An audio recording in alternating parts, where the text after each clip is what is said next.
Hey vinyl community, Elliot here. Lazy Dogs Records. This is a little potpourri today, a little this and that I'll share with you. First of all, I won a contest a while back, Eddie's contest, and won this great soundtrack. Got this soundtrack. Now, you pronounce that name for me. I am awful at it, but it is spaghetti western, 2 soundtracks. I believe that says The Pistol of Ringo, and I'm not sure what that word is, something of Ringo.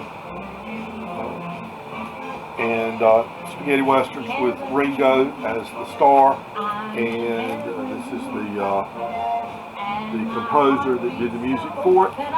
So glad to get this from Eddie. It was sealed. It's a 2022 record store day release in clear red vinyl. Everybody likes to see the vinyl. So there you go. That look good. Yeah. And I've listened to this twice now and really enjoying it. So I appreciate it, Eddie. What a great gift for, we say we win these contests. It's just really a raffle in almost all cases that I know of. We don't really win them. They draw our name. It's not like my video was better than everybody else's or something like that. But I enjoy the contests. Can't always keep up with all of them. I try to enter as many as I can. But, anytime you get an opportunity to show some of your records, I think that's a good thing. So I was happy to do that. And Chester's here with me. And Chester says, hey, can you look at the camera, Chester? Look, you can. Okay. All right. So that and what are we listening to? A new release. Ella at the Hollywood Bowl, the Irving Berlin Songbook. Just got this 2 weeks ago or something like that. And really, it's on Verve, which means it's universal. I showed earlier a video of me going to a warehouse and buying a bunch of records, and I enjoy doing that. But I miss getting calls from people, and it's not that I've had a ton of them over the years, but occasionally I'll get a call from someone that says, I understand you collect records. I got some records you might want to look at, and go check them out. I made contact with them again. I said, I've got some time. If you still got those records, I'd like to take a look at them. And he told me he had a lot of great records. He said, yeah, there's Rolling Stones records in there and stuff like that. So, we've heard that before. And there was one Rolling Stones record in there. But, so make arrangements. I go to, he's about 10 miles away. I head over to his place. 70-something-year-old guy. He's going to sell his house and move to the beach. And he's got a bunch of records. He says he doesn't even know where they all came from. When his uncle passed away, he thinks some of them came from his uncle's house. Some of them he was found out in the course of looking at records. He had been in the service because I started coming across these flimsy jacket records and stuff. I said, somebody was in the military. And he said, yeah, I was in Germany. And so he had some of those European style jackets on some pretty nice records. But I got there and, I'm never overly optimistic. Got there and I told the guy, I said, be realistic. I said, I sell records at the shop. That's where he got my number, from the vintage shop where I have a table. I sell records at the shop for $5. You saw that. I said, so, depends all on what the records are and what condition they're in. I said, we're only talking, probably $1, $1.50 a record, depending on what they are, maybe $2. I said, but I know a little bit about records, and I can recognize records that have value to them, and I'm not trying to make a living doing this. This is a hobby. I said, so if I find something in there that is a valuable record, I'll tell you, and I'll offer you a fair market value for that record. A wholesale value, I said, tell you about what you might a guy in the shop would sell it for, and I'll offer you a wholesale price based on that. And first thing I noticed was he was a smoker. You know, you can smell cigarette smoke. That, you know, well, you know what I'm talking about. Okay, so he's a smoker. So all the records here that I got, smoker's records, smell like it. May make it difficult to get them good and clean. We'll see. But bad sign to begin with. He carries me over in his living room, and he opens up one of these big, you know, 8-foot high cabinets, 7-foot high cabinets, opens the double doors on the cabinet, and there's a bunch of stuff piled in there. And after he removes a few things, there's about 2.5 to 3 feet of records vertically stacked. You know, not a good sign. Didn't say anything. I said, okay, and so find a place in the kitchen where I can spread it. So I take a section of. So I'm looking at it. I know there's about 80 records in a foot. So 2.5 feet, probably 200 records there. So I take the top, about this much out, carry it over to the table, and start going through it. Everything is completely trashed. There are scratches. It's not just dirty. I can deal with dirty. I can clean dirty up. The scratches are just everywhere on these records. Deep scratches, you know. You run your finger in it, catches, your nail catches on it, you know. These are not going to just clean up and be okay. These aren't going to play very well, and if at all. And so then it's a, you know, I like gospel music, but it's a lot of the gospel quartets that nobody wants to buy, and I'm looking for stuff to put down at the shop, and anything that, you know, strikes my fancy, stuff to you know, keep. And you know, just one thing after another, you know, just really stuff even more obscure than a lot of stuff you see at the charity thrifts, you know, throwaway records. And I'm telling the guy the whole time, he's standing there as I go through them, I'm telling him, well, no, this one's got scratches on it, it's not going to work. You know, this one's in bad shape. I like this record, but nobody's interested in it, you know. And so I go through the first stack, put it over there, I said, oh, this is a wasted trip. Fortunately, I didn't have to drive but about 10 miles to get there. I get the next stack, same thing. Anything that was a good record was just trash.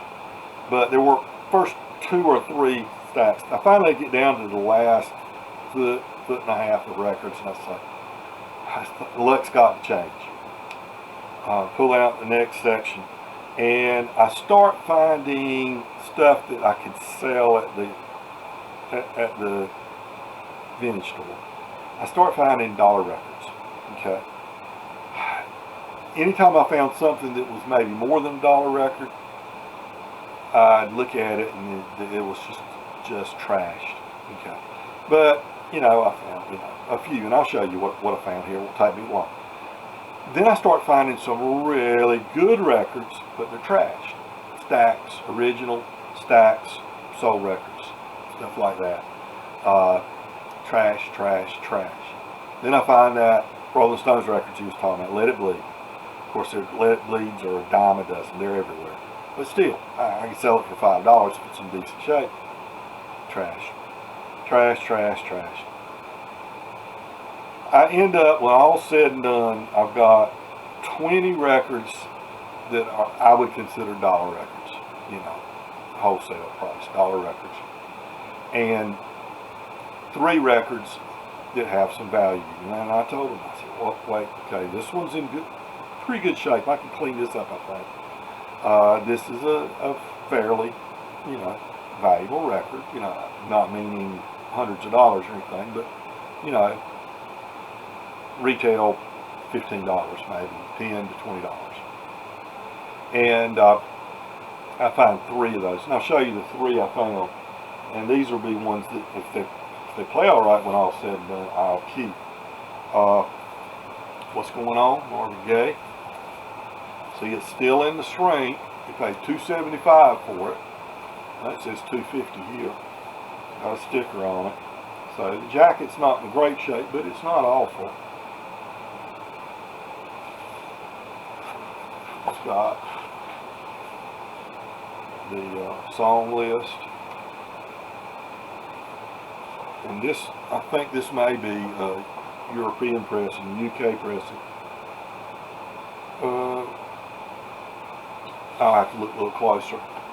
Well, it's got an EMI inner jacket on it, so maybe it's UK. But it's in pretty good shape.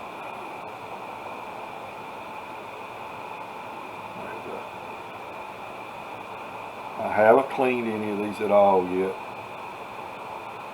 EMI Records, made in Britain. So, like I said, he was in the service. Yeah, it's a flimsy jacket. But this will be, I said this is probably a $10 record wholesale. You know, if this cleans up good, it's probably, you can get $15 or $20 at a record shop, a real record shop, not my little booth. I would sell everything for $5. And I believe that's a German symbol, money symbol, and 2 record set. More Bob Dylan's greatest hits, and it's I'll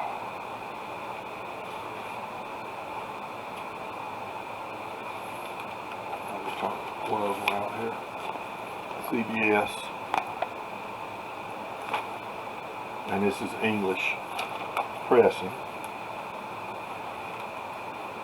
I don't know. I'd have to look it up. I haven't looked any of these up. I don't know what the English pressings, if there were better pressings. I don't think so. Than the U.S. pressings. I know, talk about Beatles pressings from the UK being better. Who knows? Anyway.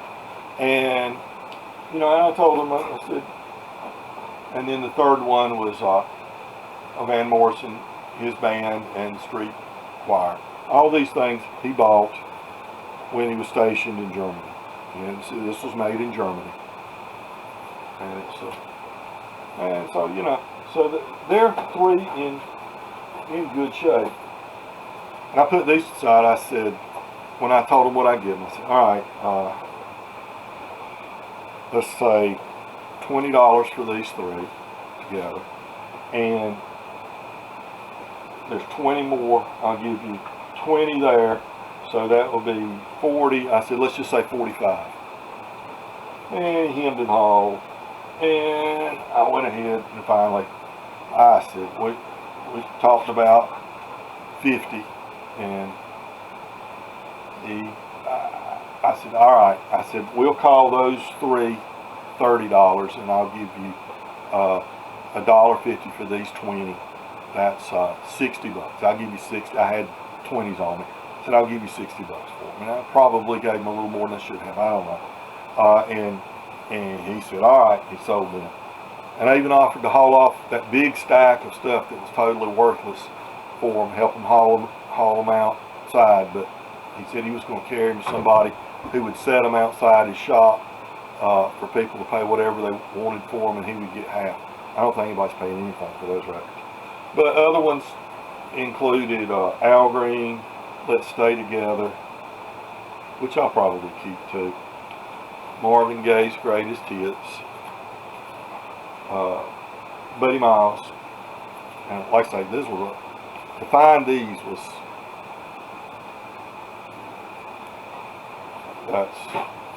these are the cream of the crop. And King Curtis. This is at Fillmore West.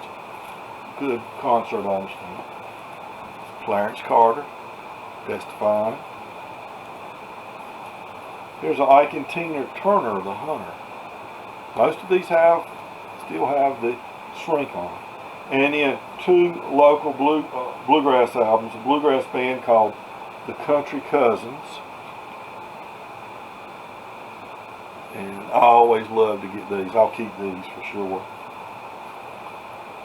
And an Atlantic Records Volume 3, History of Rhythm and Blues, Rock and Roll, 56 to 57.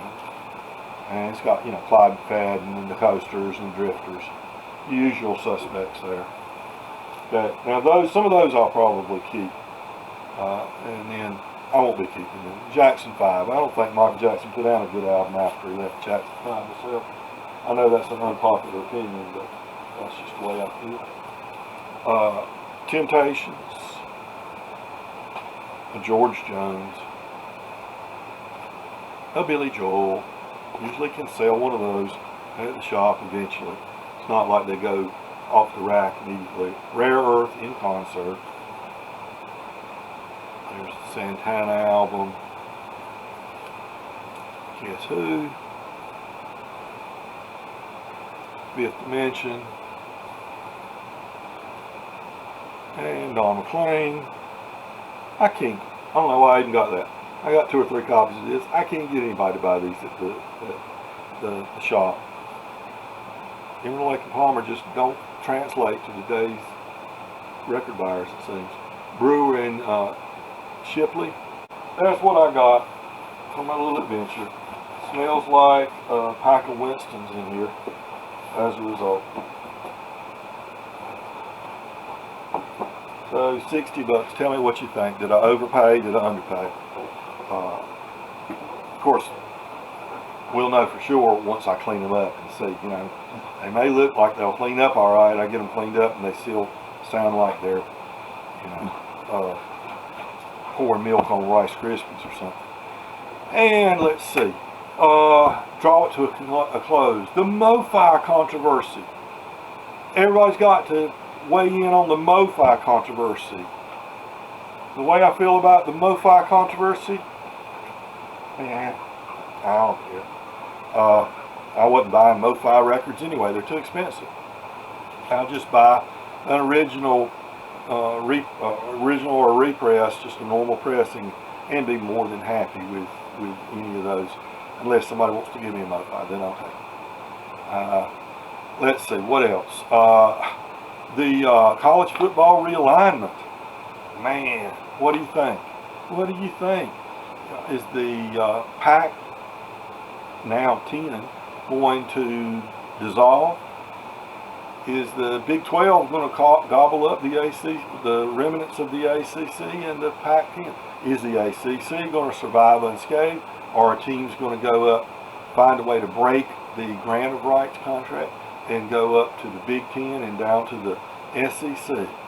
I don't know, but I tell you what, if we end up with football, big-time college football, consisting of 2 super conferences, then I'll probably just ride over down the road here about 4 or 5 miles and go watch Campbell University play small-time college football in the Big South and be just as entertained as I would if I'm watching Ohio State or Alabama.